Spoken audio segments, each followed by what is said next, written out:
started first runnings. Look at the colour of that. That is still steaming, you can see it. And that was an overnight mash. That mash tun holds its heat well.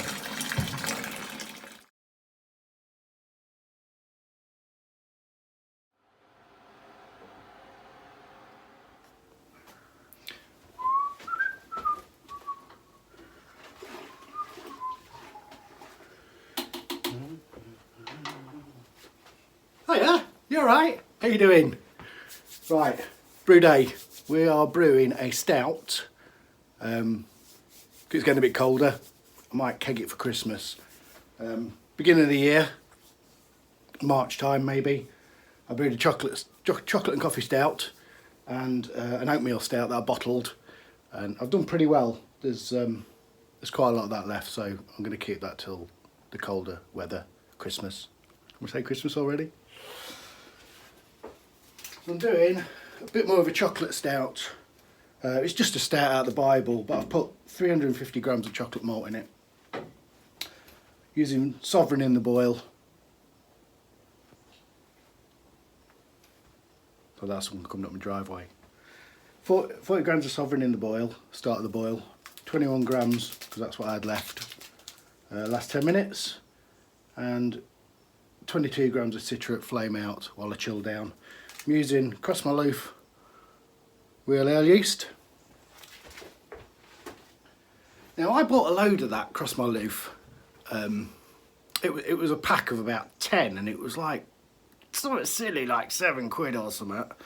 And it had all the date on it was 2020. So, and it had all sorts in it. It had a lot of pale ale in it, but it had all sorts.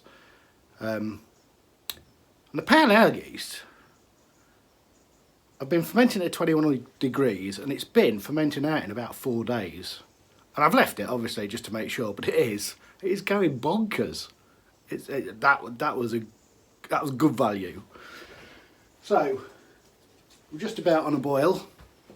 Now you're sat on my kegerator. Yeah, I've got a kegerator.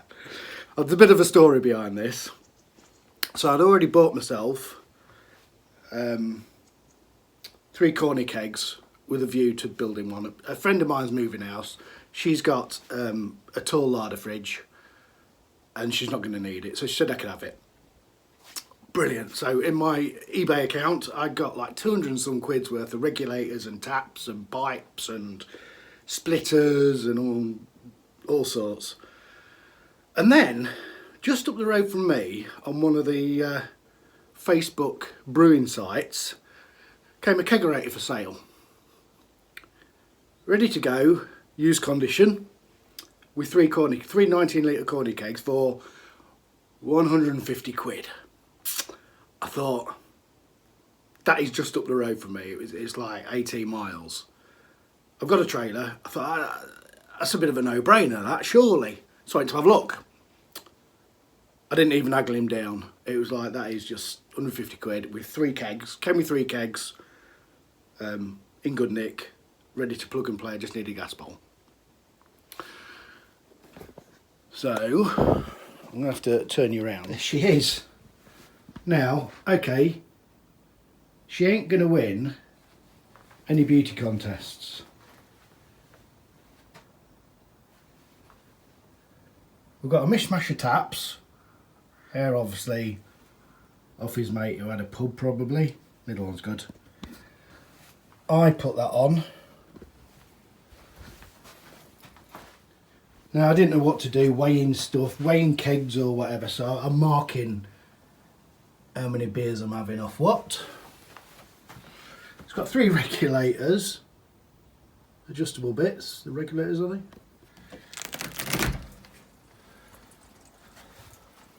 3 keggers, shelf if you want to stick some more beer.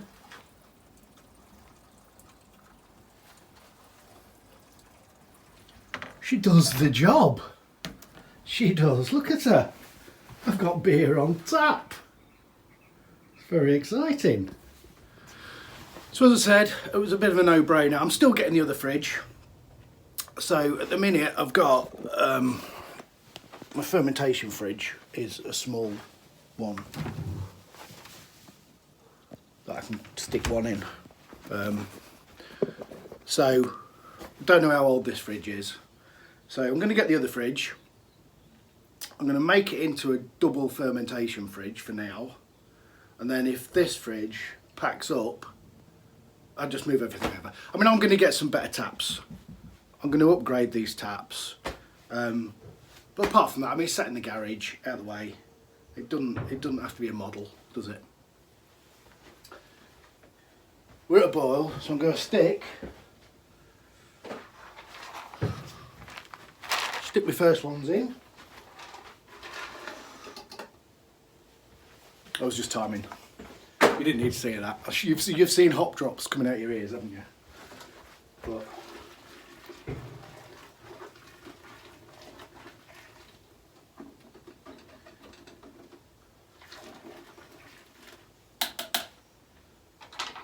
set a timer.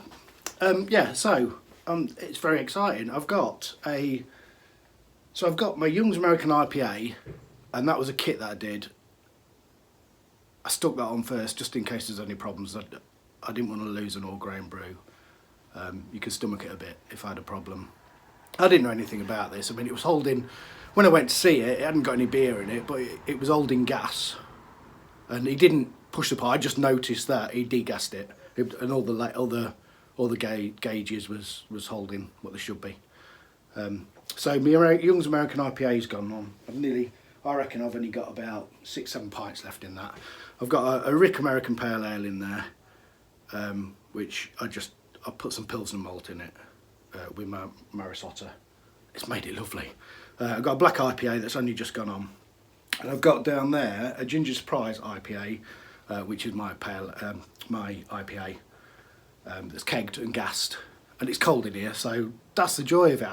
Because I've got 3 kegs, I've got 3 spare kegs basically, without any taps to put them on. So I can sit this dark ale, whatever dark ale, this stout in this case, I could gas it up and leave it to condition till December. I can have another beer ready for 1 kick, and I can stick it straight on, and I can have a spare keg. So it all sort of dropped into place really. It's a bit bizarre. I bought some beer line cleaner. It goes at purple when it's done and it sanitises. I saw on YouTube because I was like, I don't want to use a load of gas to clean my lines out. So this cost me about 14 quid. One of them, the end of one of them, beer line, whoosh, through. Don't use any gas at all. Brilliant. So set this timer and we're away. Brew days go. Yeah, yeast, look. I mean, I've used probably 4 or 5 of these maybe. 1, 2, 3, 4, 5, 6, 7, 8. California Common, US Pale Ale. There's a Kolsch. There's a Crystal something. A Lily Saison, or a Lille Saison. A Belgian Ale. A Kolsch, and a US Pale Ale. I've had 5 or 6 of the US Pale Ale ones in it. It was just a mix. Risk it mix. I've used 2. I've used 1 real ale yeast. I think I used that in my coffee and chocolate stout, and so I had 2 of these. So I'm going to use this one in this one. I just ended up. I'm going to wash them. I have washed yeast before and used it, but I just ended up loused out. I've got like 6 or 7 USO 5s in there with another year date on them, so I'm going to use some up a bit. I'm going to end up out of date, aren't they? Maybe. Although I am brewing quite a lot. I have been brewing a bit and bottling, but I was getting fed up with bottling. I was doing my head. I cannot believe how easy it is to keg. It is. I'm not even using my auto siphon. I'm using a pipe That one up there, we can't see it. Stick it in, done. Gas it up, chuck it in, or leave it to the side. It's made. I get about 7 or 8. But I do 32 litres, so I get 6, 7, 8 bottles just in case I want to sell them because I haven't got any way to. I ain't got one of them beer guns yet. But I'm moving on. I'm moving into the 21st beer brewing century. I'm a bit behind. I don't rush things. It's an hobby, so you know. I've been doing the house up and other things come first, but it's coming. I'm coming on, and I'm really enjoying it. I love brewing. It's like I explain it to people who don't brew. I mean, they like coming around drinking it, of course, they free beer. But it's like I'm not a great cook, but you know, when you make a recipe up a bit or adapt a recipe and it tastes good, it's like cooking a nice meal and people enjoying it, isn't it? But you know, I'm really into beer, and most of my mates are really into beer, so. I think they'd rather come and drink me beer than me cook them a meal. Get them a kebab and have a beer.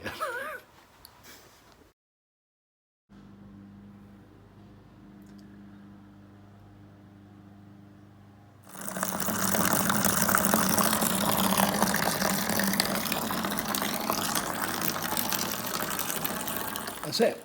Brew day is done. That was smooth. Absolutely no problem at all. I mean, I've got a pretty simple kit. I haven't got spar arms, I haven't got pumps. I now do an overnight mash, which takes completely the pressure off. It just works for me. Great brew day, stress-free, lovely. So that's going to be sat there for a while, as I said. So I'll not make this a grained glass, but we'll review it later on in the year. Sorry, there's a plane going over. I have done a few more brews that I haven't done any videos on, so I'm gonna probably put up a few taste tests of my beer in the not distant future. So yeah, happy home brewing. Brilliant, I say. Brew day went so smoothly. Happy days. Keep brewing. Cheers. Like, subscribe and hit the bell.